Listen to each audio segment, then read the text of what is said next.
The great chamber of the Galactic Council was silent. Too silent. Ambassador Elena Vasquez stood in the center of the circular room, surrounded by beings from across the galaxy. Some had scales, others had fur, and some were made of light itself.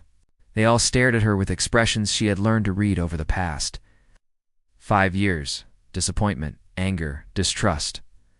Elena took a slow breath. She had known this day would come. For 300 years, humanity had been part of the Galactic Council. 300 years of proving themselves, of following the rules, of trying to earn respect. But to these ancient species, 300 years was nothing. They had civilizations that were millions of years old. To them, humans were children playing at being adults. The Zetharian hegemon rose from his seat. He was tall, with 6 eyes that glowed like purple stars. His skin was gray and smooth, and when he spoke, his voice echoed through the chamber like thunder. "The evidence is clear," he said. "Humanity has broken the sentient protection accords. In the outer colonies of your star system, you have built weapons. Weapons that could destroy entire worlds." Lena kept her face calm. She had practiced this moment in front of a mirror 1,000 times. "Hegemon, if I may speak, you may not," the Zetharian cut her off. His 6 eyes narrowed. "The time for human excuses has passed. We have sensor data. We have reports from our observers. The facilities in your Kuiper belt are producing quantum disruption devices. Do you deny this?" Around the chamber, other delegates began to voice their agreement. The Krix clicked their mandibles together, creating a sound like rattling bones. They were insect-like beings, each one part of a larger hive mind. When they spoke, it was with one voice from many mouths. "The humans must be punished. They are dangerous, unpredictable. They should never have been allowed into the council." The Luminae pulsed with red light. They were beings made of living crystal, and their emotions showed in the colors they produced. Red meant anger. "We welcomed them," one Luminae said, her voice like chimes in the wind. "We taught them. We shared our knowledge. And this is how they repay us? With weapons?" Elena felt her heart beating faster. She looked around the chamber, searching for any friendly face. There were none. Even the dolphins of Cetia Prime, who usually stayed neutral in council disputes, remained silent. Their large, intelligent eyes watched her, but they offered no support. The Zetharian hegemon raised one long arm. The chamber fell silent again. "The council has made its decision. Humanity will surrender control of all outer colonies in the Sol system. Council overseers will take command of these facilities.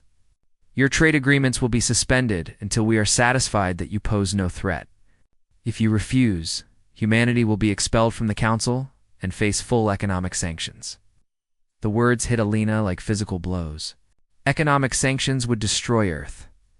Humanity depended on trade with other worlds for resources they could not find at home. Medicines that could cure diseases. Technologies that made life better. Food production systems that fed billions. Without these things, Earth would suffer. People would die. But Elena did not show her fear. Instead, she stepped forward and spoke clearly. "Hegemon honored delegates. I do not deny that we have built facilities in the Kuiper belt, but I do deny that they are weapons. Give me 30 days.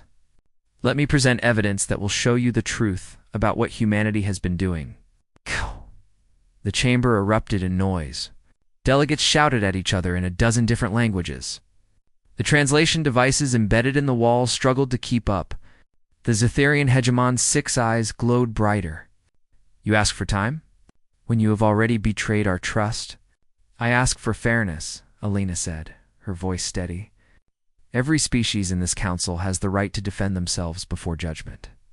I invoke Article 7 of the Council Charter. Give me 30 days to present my case." The hegemon was silent for a long moment. Then he looked around at the other delegates. The Luminae were pulsing orange now, which meant they were thinking. The Krix had stopped clicking. Even the dolphins seemed interested. Finally, the hegemon spoke. "Very well. Article 7 grants you this right. You have 30 standard days. But know this, Ambassador Vasquez. If your evidence does not satisfy the council, The punishment will be even more severe. Your species will be made an example of. Do you understand? I understand, Elena said. The hegemon waved his hand. This session is ended. We will meet again in 30 days. The delegates began to leave the chamber. As they did, they whispered to each other. Elena could hear fragments of their conversations. The humans are finished. They will never convince us. 30 days will not be enough. Elena gathered her things slowly. Her hands were shaking, but she hid them in her pockets. As she walked toward the exit, a shadow fell over her. She looked up and saw the Zetharian hegemon. Up close, he was even more intimidating. He towered over her, and his 6 eyes studied her like she was an insect. Whatever you are planning, human, it will not work, he said quietly. In 30 days, your species will learn its place. You are young. You are weak. You are chaotic and dangerous to yourselves and others. The galaxy will be better when you are contained. Elena met his gaze. She had learned long ago not to look away from powerful beings. It only made them think you were weak. Perhaps, she said, or perhaps in 30 days the council will learn something about humanity it never expected. The hegemon made a sound that might have been a laugh. Humans always so confident, always so certain they are special. You will see. You are just another young species that thought it could challenge the order of things. He turned and walked away, his long robes trailing behind him. Elena watched him go. Then she pulled out her communicator. It was a small device, no bigger than her palm. She activated the encryption protocols, the ones that even council technology could not break. She typed a single message, addressed to a secure location on Earth. Project Lighthouse's go. 30 days. She hit send and then deleted the message from her device. As she left the council chamber, she allowed herself a small smile. The hegemon thought humanity was weak.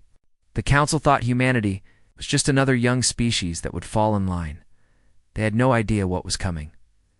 For 15 years, humanity had been preparing for this moment. For 15 years, they had been building something the council could not imagine. Something that would change everything. The countdown had begun. In 30 days, the galaxy would never be the same. The message reached Earth 12 hours later. It traveled through quantum relays that humanity had built across their territory, moving faster than normal communications. When it arrived, it split into 100 smaller messages, each one going to a different location across human space. On Mars. Dr. James Okonkwo sat in his laboratory when his computer screen flashed. He had been waiting for this message for 5 years. His hands trembled as he entered the authorization codes. The screen turned green, and words appeared. Project Lighthouse's go. 30 days. James stood up and walked to the window. Outside, he could see the red surface of Mars stretching to the horizon. Beneath that surface were tunnels. Miles and miles of tunnels that the council thought were for mining and research. But they were wrong. The tunnels held something else. Something that would soon wake up. He picked up his phone and called his team. Start the activation sequence, he said. We have 30 days. In the asteroid belt, thousands of workers received similar messages. They had spent years drilling into rocks, extracting metals, building structures. The council observers had watched them work and seen nothing suspicious. Just humans doing what humans did best, working hard in difficult conditions. But now, those workers stopped their mining operations. They moved to different sections of their facilities, areas that the council observers were not allowed to see. They began activating systems that had been installed piece by piece over 15 years. Systems that looked like communication equipment but were something far more complex. On Europa Station, orbiting Jupiter's ice-covered moon, Commander Sarah Chen received the message while eating breakfast. She finished her meal slowly, not wanting to appear rushed. Then she went to the communication room and locked the door behind her. She pulled up a panel on the floor that no one else knew existed. Inside was equipment that did not match anything in the station's official records. She powered it up and began broadcasting on frequencies that the Galactic Council had never detected. Frequencies that should not have been possible with human technology. The broadcasts went out into space, spreading in patterns that seemed random. To any observer, they would look like nothing more than background radiation, meaningless noise. But they were far from meaningless.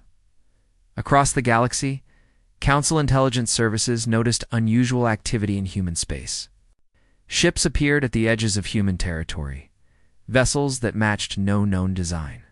When Council observers moved closer to investigate, the ships vanished. Not by jumping too faster than light speeds, but by simply disappearing. One moment they were there, and the next they were gone. The Zetherian Intelligence Division sent infiltrators to hack into human computer networks. These infiltrators were highly trained, using artificial intelligence systems that were millions of years more advanced than human computers. They expected to break through human security in minutes. Instead, they found themselves trapped. The human networks were not organized in any logical way. There were no clean pathways, no efficient structures.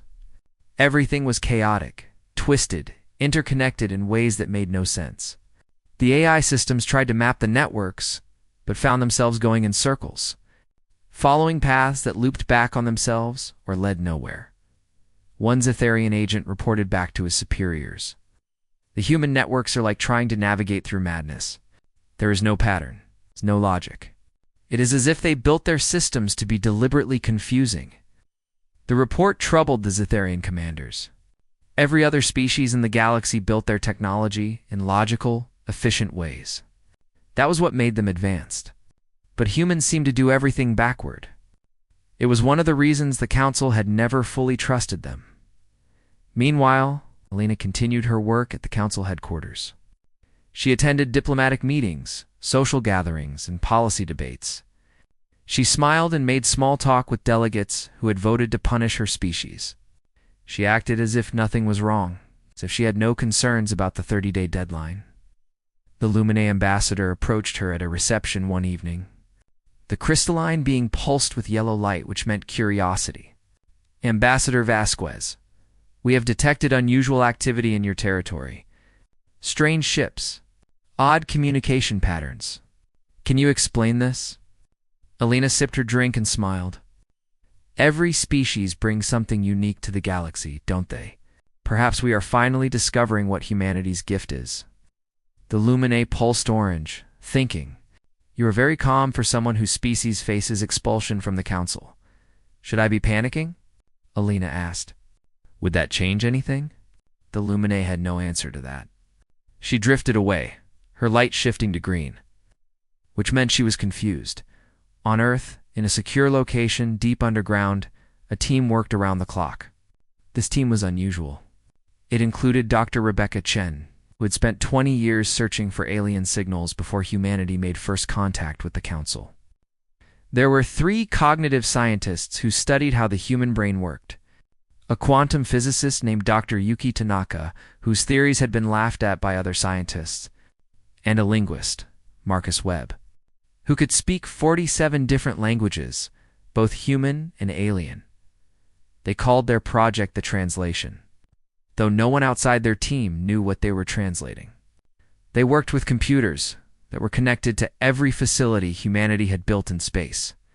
Data flowed to them from Mars, from the asteroid belt, from Europa, from the Kuiper Belt facilities that the Council was so worried about. Dr. Tanaka stared at her screens, watching patterns flow across them. It is working, she said quietly. The connections are forming faster than we predicted. How much faster? Asked Dr. Chen. 3 weeks ahead of schedule? If this continues, we will be ready in 20 days, instead of 30. Marcus Webb looked up from his work. Do we tell the ambassador? Not yet, Dr. Chen said. Alina has enough to worry about. Let her focus on keeping the Council calm. We will focus on finishing this. Back at the Council headquarters, security officers reported more strange incidents.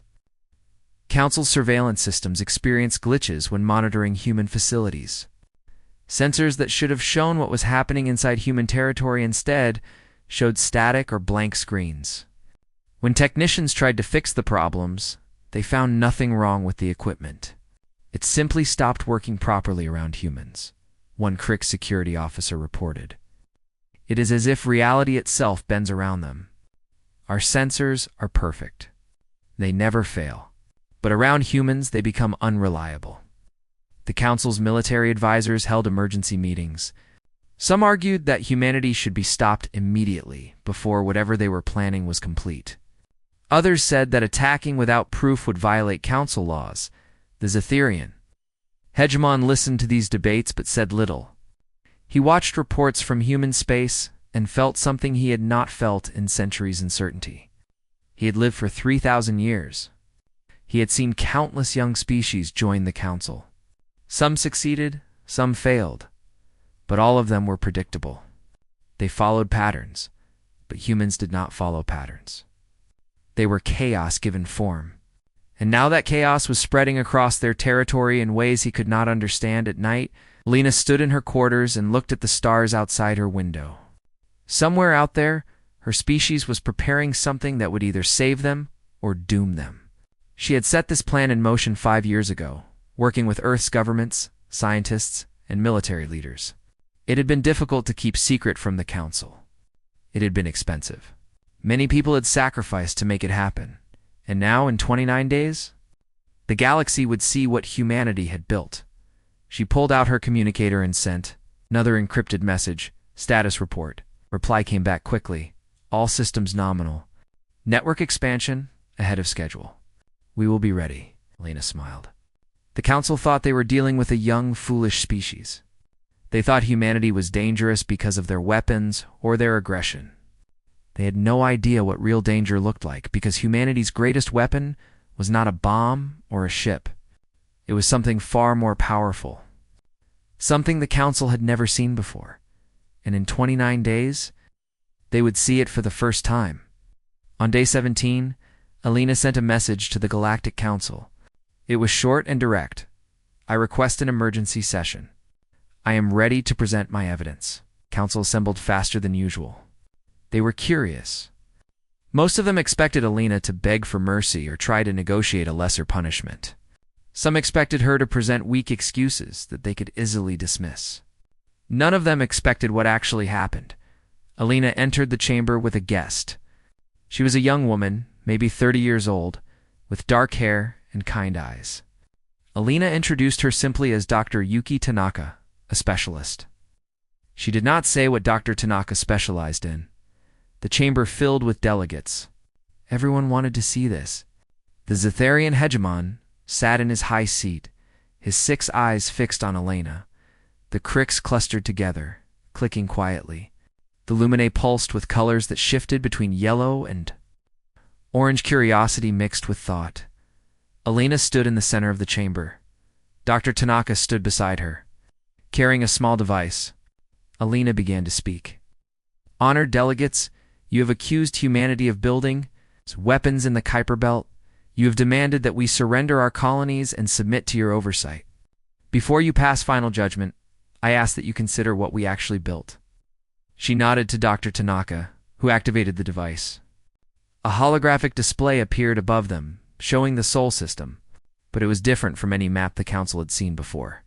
Earth was at the center, but surrounding it were millions of threads of light. They connected continents, cities, individual buildings. Some threads were thick, others were thin. All of them pulsed with energy. This is humanity's true network, Alina said. Not our computers, not our quantum relays. This is something else. Something we have spent 15 years learning to see and understand.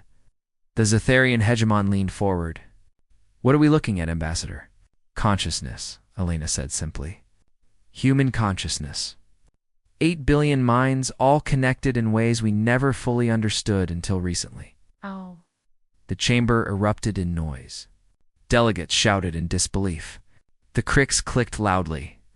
A Luminae delegate turned bright red. This is absurd, she said. Consciousness cannot be mapped like this. It is not physical. It is not real in that sense. You're right, Dr. Tanaka said, speaking for the first time. Her voice was soft but clear.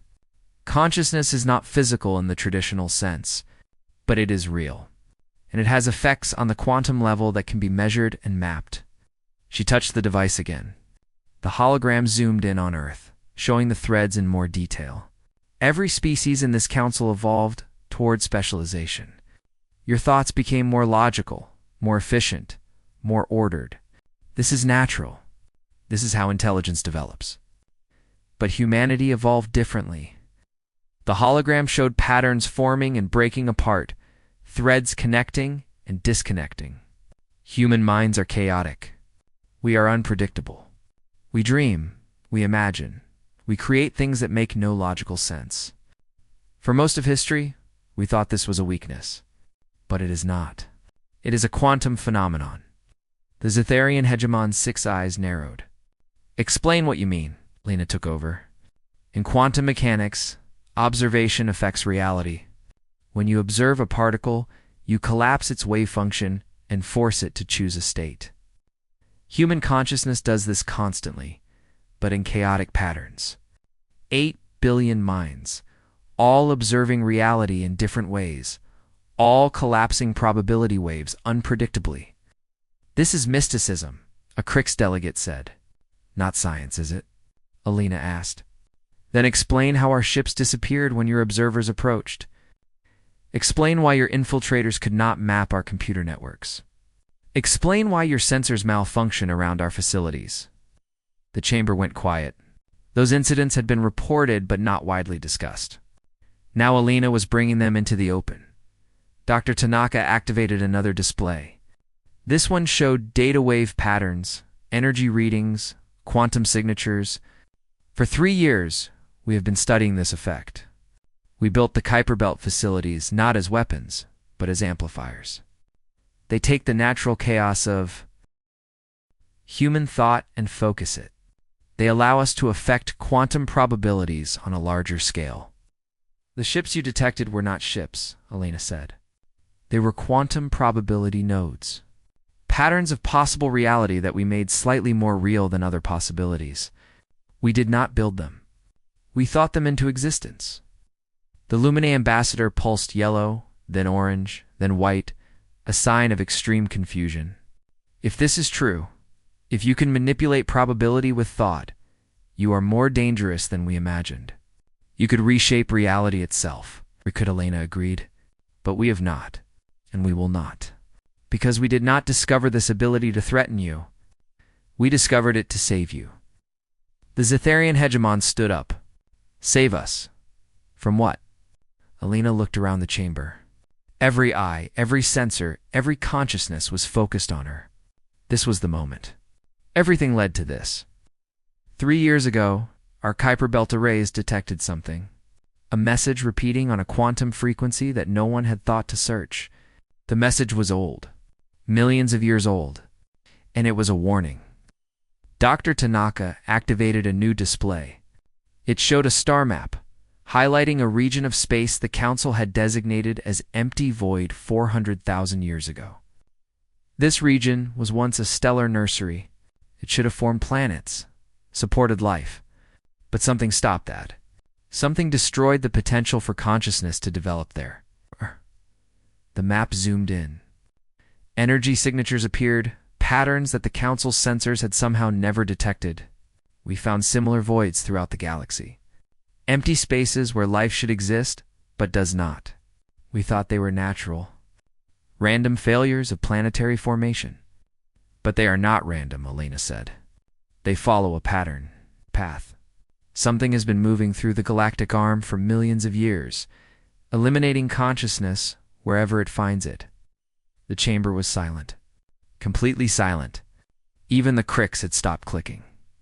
A Crix elder finally spoke. The silence of the void.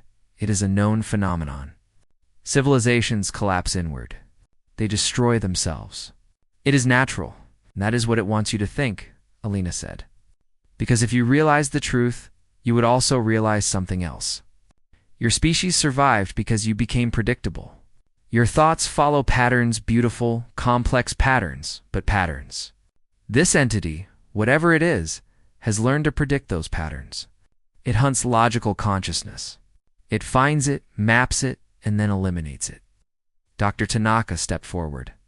Our analysis of the voids shows quantum signatures. The same signatures that appear when consciousness collapses, probability waves. But these signatures are inverted, reversed, as if something was uncollapsing those waves. returning them to pure probability. It erases consciousness, Alina said. Not by destroying the beings that think, but by destroying the quantum effects of thought itself. It makes it as if you've never existed. The Lumi ambassador pulsed a dark purple fear. If this is true, why did it not find humanity? Because we are chaotic, Alina said. Our thoughts do not follow patterns. We are quantum noise. The entity has learned to detect ordered thought, but it cannot detect chaos. We are invisible to it. The Zetharian hegemon sat down slowly. His 6 eyes had gone dim. How long do we have? Dr. James Okonkwo appeared as a hologram in the chamber. He was broadcasting from Mars. Current projections give us 18 months before it reaches Council space. We have been tracking its movement for 3 years. It is accelerating. Chamber exploded into panic. Delegates shouted. Some demanded proof. Others demanded solutions. The cricks swarmed together, their hive mind processing the information. The Luminae pulsed through a dozen colors, unable to settle on an emotion. The Zithrian hegemon raised his hand for silence. It took several minutes for order to return. When it did, he looked directly at Alina. If what you say is true, why did you not tell us immediately? Why the secrecy? Alina met his gaze. Would you have believed us? The youngest species in the council, the ones you call chaotic and dangerous, claiming an existential threat that your sensors cannot detect, you would have dismissed us. You would have thought we were lying to avoid punishment for our Kuiper Belt facilities. The hegemon was quiet for a long moment. Then he nodded slowly. You are right. We would not have believed you. So instead, you prepared. You awakened your quantum consciousness. You've built a detection network. And now you offer to help us. Yes, Alina said. We offer to teach you how to survive. How to introduce chaos into your thought patterns without losing who you are. How to become invisible to this entity, just as humanity is invisible. Illuminate delegate pulsed red. You ask us to become like you? To embrace chaos? To abandon millions of years of evolution toward logic and order? I ask you to survive, Alina said quietly. Because in 18 months, if we do nothing, every ordered consciousness in council space will be erased. And the entity will continue on, hunting through the galaxy until only chaos remains. The council took 3 days to make their decision. 3 days of emergency meetings, private discussions, and heated debates. Some delegates believed Alina immediately. Others thought it was an elaborate trick, a way for humanity to gain power over the older species. A few thought humans had simply gone insane and were seeing threats that did not exist. But the data was hard to ignore. Dr. Tanaka and her team presented evidence that even the most skeptical scientists could not easily dismiss. The quantum signatures were real. The voids in space matched the patterns Alina described. And most importantly, when council scientists tried to scan human consciousness directly, their instruments failed in ways that supported the human theory. On the 4th day, the Zetharian hegemon called for a final vote. The question was simple. Would the council accept humanity's help and learn their methods? Or would they rely on their own technology and logic to face the approaching threat? The vote was close. Many delegates were afraid, not just of the entity, but of what it would mean to embrace chaos. To them, chaos represented everything they had evolved beyond. It was primitive. It was dangerous. It went against millions of years of progress. But fear of death is stronger than fear of change. The vote passed. The council would learn from humanity. The location chosen for the training was unexpected.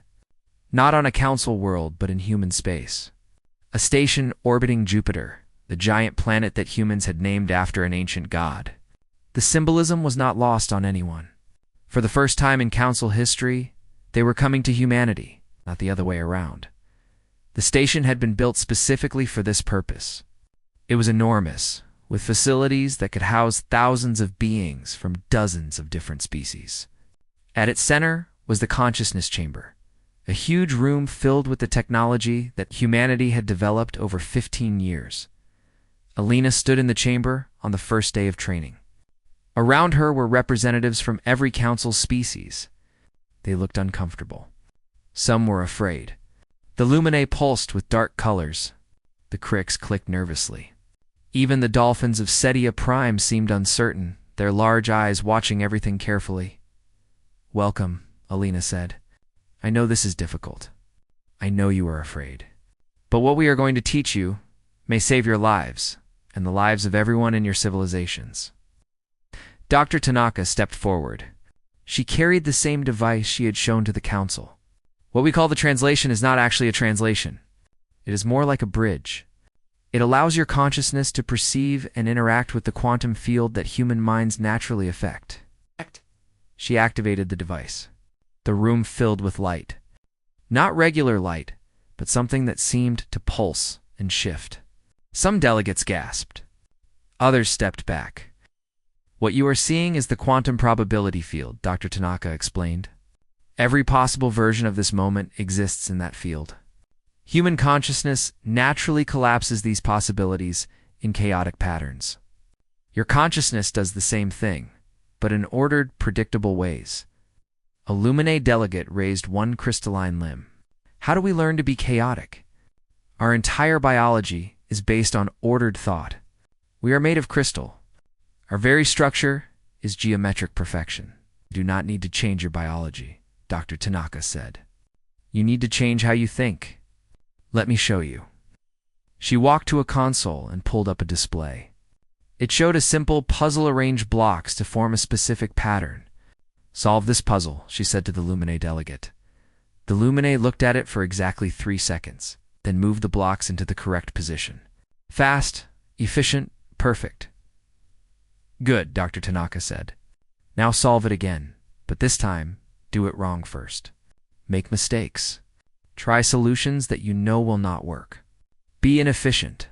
The Luminae pulsed with confusion. "Why would I do that?" "Because the entity predicts efficient solutions.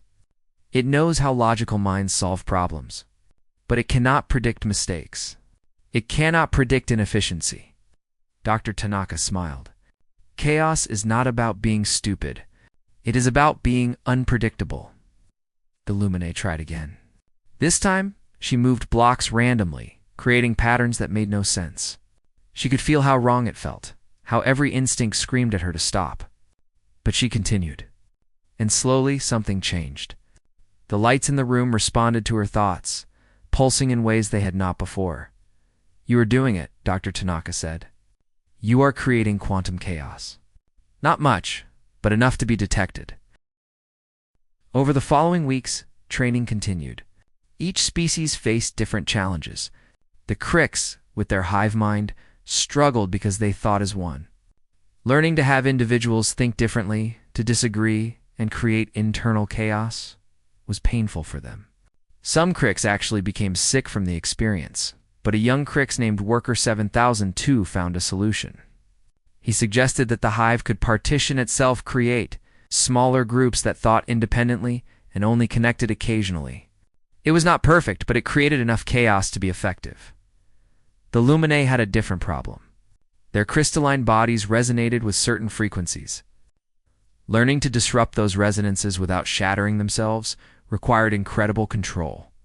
But they were patient. Slowly, they learned to introduce tiny imperfections in their structure that created unpredictable thought patterns. The dolphins adapted surprisingly well. They were already creative thinkers, with minds that loved play and exploration. Dr. Tanaka told them to approach the training like a game, and they took to it naturally. Within 2 weeks, dolphins were generating chaos fields that rivaled some humans. The Zetharian hegemon attended the training personally. At 3,000 years old, he was set in his ways. His mind had been shaped by millennia of logical thought, but he was also pragmatic. He understood that survival required adaptation. Alina worked with him privately. "You are trying too hard," she told him. "You are trying to be logical about being chaotic. How else should I approach it?" he asked, frustrated. "Tell me a joke," Alina said. The hegemon stared at her. "What? Tell me a joke. Make me laugh. I do not know any jokes. Then make one up. Right now. Do not think about it. Just say something funny." The hegemon was silent for a long moment. Then he said, "Why did the Zetharian cross the space station?" "I do not know why." "Because he was following human instructions and had no idea where he was going." Elena laughed. Not because it was particularly funny, but because she could see the confusion on the hegemon's face. He had not planned that joke. He had not thought about it logically. He had just said it. That Elena said was chaos. You created something without logic. And look, she pointed to the sensors around them. They showed a spike in quantum chaos around the hegemon. Small, but present. The hegemon looked at the readings, then at Elena. "I made a joke, and reality noticed." "Deus," Elena said. "That is how human consciousness works. Every joke, every dream, every random thought affects the quantum field. We have 8 billion people doing this constantly. It creates a noise that the entity cannot penetrate." As training continued, Council scientists confirmed what humans had predicted. The entity was getting closer. It had entered the outer regions of Council space. Worlds on the frontier reported strange phenomena, people forgetting things, decisions being made and then unmade, history changing in small ways. The entity was not just approaching. It was already beginning to affect consciousness in subtle ways. Emergency measures were put in place. Every council world began training its population in chaos techniques. Schools taught children to play games that had no rules. Adults practiced meditation exercises that deliberately created random thoughts. Scientists worked with human advisors to build amplifiers like the ones in the Kuiper Belt. But there was fear, deep fear, because nobody knew if it would be enough. The entity had destroyed countless civilizations over millions of years. It was patient. It was thorough. And it was getting stronger as it absorbed more conscious thought.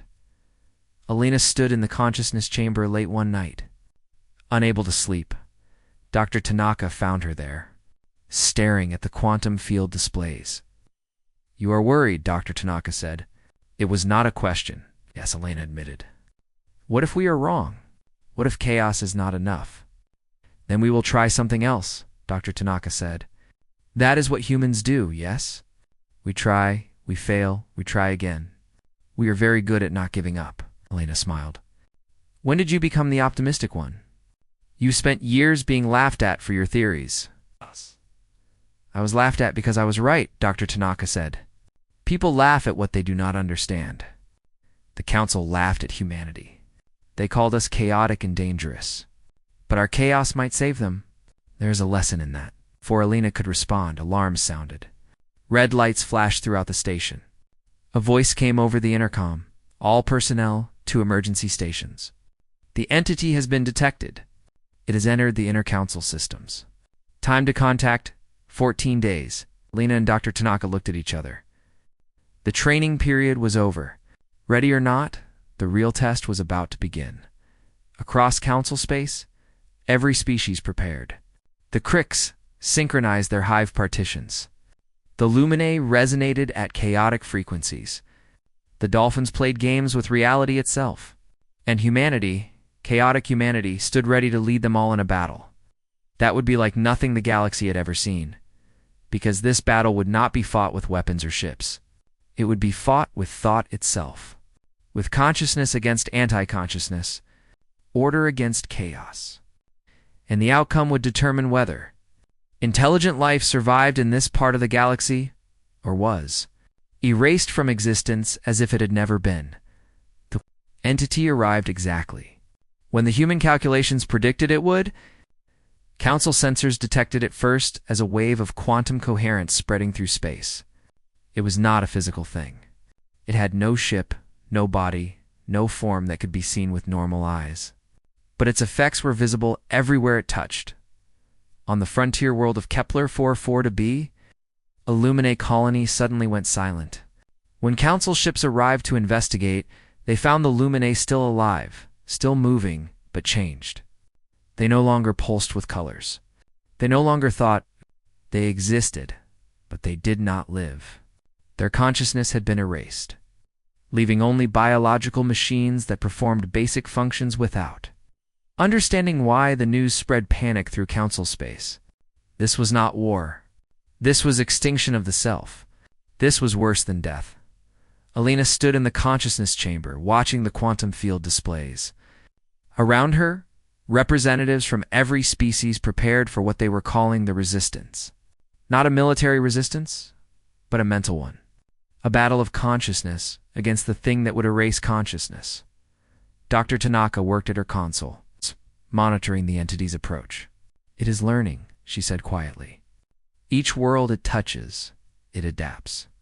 It is mapping the ways council species think, looking for patterns. How long until it reaches the core worlds?" asked the Zetharian hegemon. He stood nearby, his 6 eyes focused on the displays. Over the past weeks, he had changed. He was still logical, still efficient, but now there was something else in him.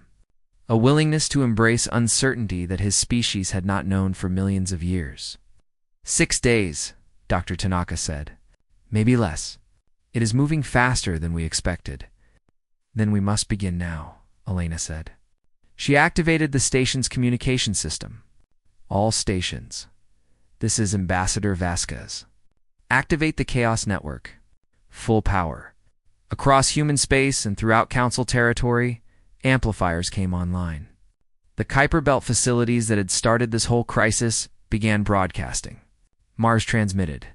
Europa transmitted. Stations orbiting 1,000 worlds began to pulse with chaotic quantum energy. On Earth, 8 billion humans were asked to do something strange. Think randomly. Dream. Imagine impossible things. Do not follow any pattern. Be as unpredictable as possible. Children were especially good at this. They played games that made no sense. They told stories that had no endings. They drew pictures that could not exist, and they're young. Chaotic minds generated quantum noise that spread through the network. The entity felt this noise and paused. For the first time in millions of years, it encountered something it could not predict. It probed the chaos field, trying to find patterns. There were none. It adapted, changed its approach. Still nothing. The chaos was too complete, too random, but the entity was patient. It had destroyed countless civilizations. It would destroy this one too.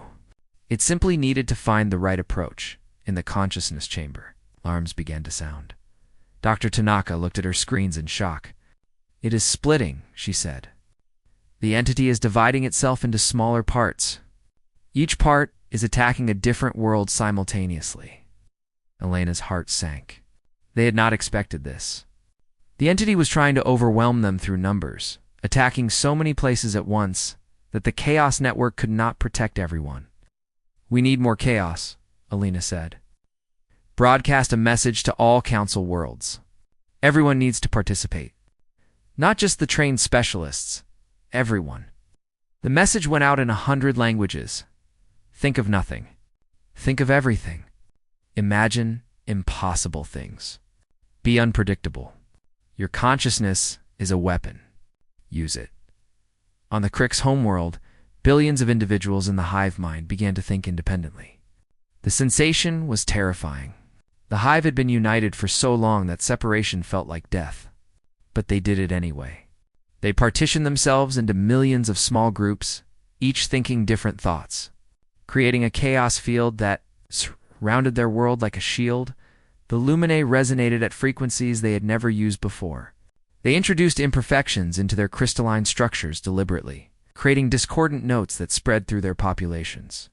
It hurt. It felt wrong. But it worked. The chaos protected them. The dolphins played. They sang songs that had no melody. They swam in patterns that made no sense. They told each other stories where the ending came before the beginning, and they laughed, because even in the face of extinction, they found joy in the absurdity of it all. The entity reached the first defended world 3 days later. It was a human colony on Proxima Centauri b. The entity swept over the world like a wave, expecting to find ordered consciousness that it could map and erase. Instead, it found chaos. Pure, beautiful chaos. Thoughts that went in every direction. Consciousness that could not be predicted. The entity tried for 6 hours to breach the chaos field. It failed. Frustrated, it moved to the next world, and the next, and the next. Each time, it found the same thing. The younger species, humans and their allies, had infected the older species with their chaos. The galaxy had become unpredictable, but the entity learned. On day 5, it changed tactics. Instead of trying to map consciousness directly, it attacked the quantum field itself. It tried to stabilize probability, to force reality into ordered patterns that would make consciousness predictable again. This was more dangerous. If the entity succeeded, it would not just erase consciousness.